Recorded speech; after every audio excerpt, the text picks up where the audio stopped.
Senator from Massachusetts. Mr. President, are we on a quorum call? We are not. I just ask for recognition then. Senator is recognized. Thank you, Mr. President. I rise today to talk about the Genius Act and the threat it poses to our financial system, our national security, and our democracy. Now, at this moment, I expected to be on the floor urging the Senate to adopt a series of amendments filed by both Democrats and Republicans, amendments that would fix the core problems with this bill. For weeks, Leader Thune promised that senators would have a chance to vote on amendments on the stablecoin bill. Today, he broke that promise. This bill goes forward without a single chance for a single senator to offer a single amendment. Even changes that have widespread bipartisan support are left aside as Leader Thune decides just to strong-arm the bill on through the Senate. Now, before I outline the specific dangers posed by this bill, it's worth taking a step back to ask a simple question. Why is the crypto industry so vigorously lobbying for a bill that proponents claim will bring much-needed regulation to the market? Simon Johnson, a Nobel Prize-winning economist, and Brooksley Born, the former chair of the Commodity Futures Trading Commission, answered this question in a recent op-ed by reminding us we've seen this movie before. Back in the late 1990s, derivatives were a relatively niche market, but a new type of product called an over-the-counter derivative had just been developed. Most investors didn't really understand what they were or what they did, but the derivatives industry came knocking, begging for so-called regulation. Congress was ready to oblige. In 2000, Congress passed the Commodity Futures Modernization Act, and President Bill Clinton signed it into law. Proponents of the bill claimed that the new law would provide legal clarity, promote innovation, reduce risks, protect consumers, and advance U.S. competitiveness. After all, people said, surely some kind of regulatory framework was better than nothing at all. But the bill established a weak set of rules loaded with loopholes, just as the industry wanted. Sound familiar? The result was a disaster. Derivatives moved from the edge of the financial system to the center of it. After all, with regulation, these derivatives now seem to have the implicit blessing of the United States government. And buying, selling, and designing derivatives became a more mainstream activity on Wall Street. In less than 8 years, the market for over-the-counter derivatives grew 7-fold and embedded itself into the core financial system. By simultaneously boosting the derivatives industry and lightly regulating it, the bill Congress had passed helped set the stage for the 2008 financial crash. After the meltdown, Congress came back and cleaned up the mess in Dodd-Frank. But that was long after hundreds of billions of dollars in taxpayer bailouts had been handed to Wall Street, while 10 million families had lost their homes and millions more had lost their jobs. Mr. Johnson's Nobel Prize is an impressive credential, and his warning should carry great weight. But we should also pay special attention to the thoughts of his co-author, Brooksley Born. She was one of the few people who saw the 2008 train wreck coming and opposed the derivatives bill at the time. And now she is ringing the alarm again. The parallels to the Commodity Futures Modernization Act are striking.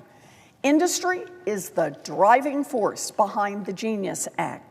Proponents argue the Genius Act will provide legal clarity, promote innovation, reduce risks, protect consumers, and advance U.S. competitiveness in a new financial market. Passage of the Genius Act is expected to significantly grow the market from $200 billion now to an estimated $2 trillion trillion in a short time. And the Genius Act is riddled with loopholes and contains weak safeguards for consumers, national security, and financial stability. Yeah, it all sounds very similar. But there is one big difference between the Genius Act and the CFMA. President Clinton did not own a derivatives company. President Trump does own a stablecoin company. Through his crypto business, President Trump has created an efficient means to trade presidential favors like tariff exemptions, pardons, and government appointments for hundreds of millions, perhaps billions of dollars from foreign governments, from billionaires, and from large corporations. This is the single greatest corruption scandal in American history. And by passing the Genius Act, the Senate is about to not only bless this corruption, but to actively facilitate its expansion. The New York Times ran a front-page essay this week by Ben Rhodes, President Obama's former deputy national security advisor, on Trump's corruption.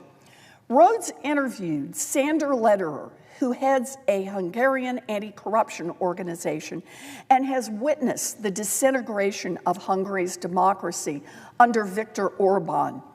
Lederer warned, quote, "The pressure corruption puts on a political system is like a river bearing down on a dam. Once the dam breaks, you're washed downriver by currents you can't control. If you try to rebuild the dam, it's too late." Instead of fortifying the dam, the Senate is now hacking away at it. In April, President Trump's crypto company, World Liberty Financial, launched its own stablecoin called USD1. That stablecoin is already the 5th largest stablecoin in the world, and foreign investors have already begun to exploit this avenue for corruption. A UAE state-backed investment firm used Trump's USD1 to finance a $2 billion investment in a crypto exchange whose owner is reportedly lobbying President Trump for a pardon, essentially giving Trump a cut of this $2 billion deal. This is the model. Deposit your money in the bank of Trump and use his stablecoin to make payments.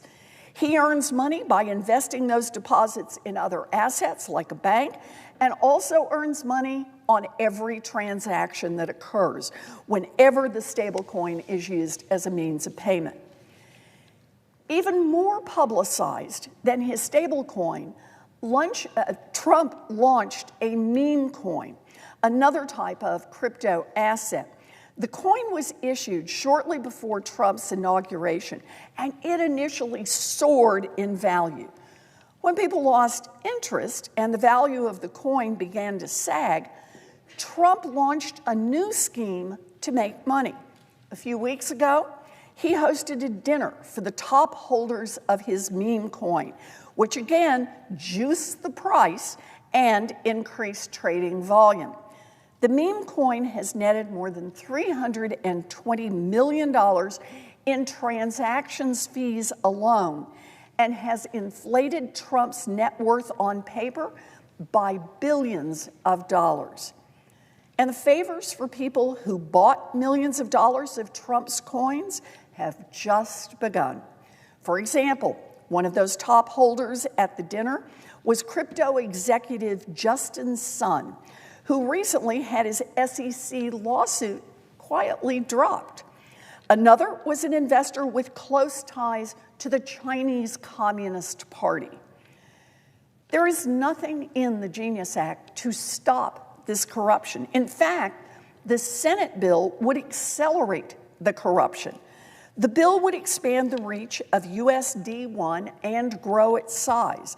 It would make Trump the regulator of his own financial company and, importantly, the regulator of his competitors. Senator Merkley is leading an amendment to fix this, an amendment that Leader Thune has blocked. There are other serious problems with the Genius Act, problems that Democrats and Republicans have amendments to fix. The bill permits big tech companies and other conglomerates to issue their own private currencies and take control over the money supply. It includes a special carve-out that makes it even easier for private companies like X to issue a stablecoin. Musk has made it clear that in a few years, he wants his new X money payment platform to be, quote, half of the global financial system. Senator Hawley and Senator Blumenthal have an amendment to fix that. Leader Thune has blocked that amendment.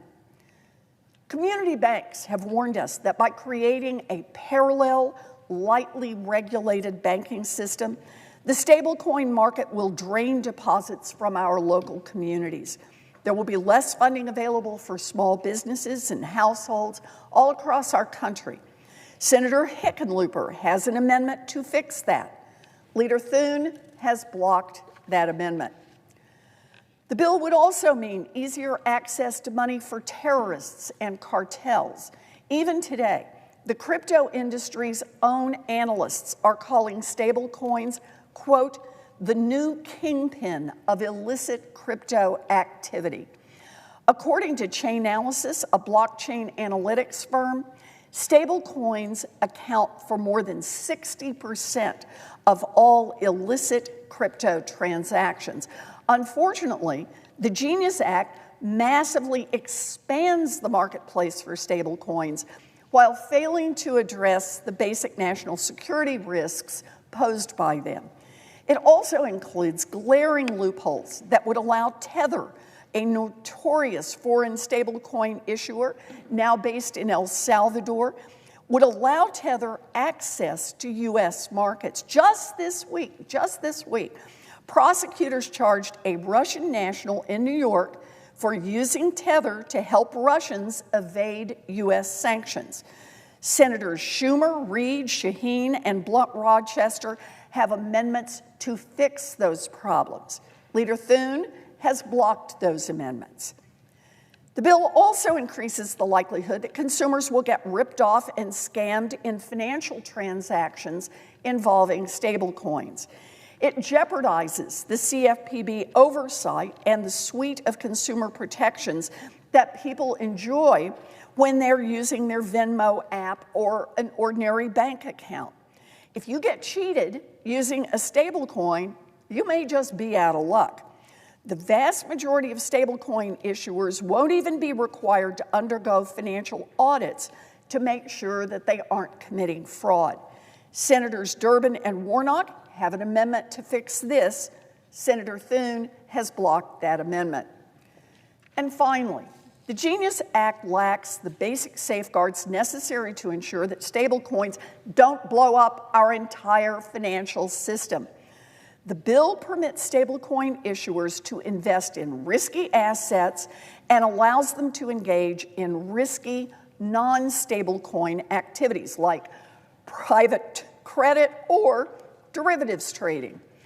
At the same time, the bill constrains regulators' ability to apply capital and liquidity safeguards to limit the chances of stablecoin failures. Again, we have amendments to fix this, and again, Leader Thune has blocked those amendments. Over the past few months, Democrats seem to have forgotten that we actually have some power. This is an opportunity to use that power. Democrats can withhold their approval of this bill today and say that the bill will not go forward unless we have the opportunity to vote on some amendments, precisely as Leader Thune promised we could do. Democrats should show a little spine and insist on amendments as the price for helping advance this bill. We don't have to speculate on what can go wrong if this bill advances without changes. We have already seen it. The next time Trump is cut into a corrupt deal by a foreign government using his stablecoin, or the next time North Korea uses stablecoins to add to its nuclear arsenal, or the next time a person falls victim to a stablecoin scam, or the next time the financial system is stressed by a stablecoin run, it is likely that the resulting harm will be traced right back to the inadequacies of the Genius Act. I urge my colleagues to vote no on this bill.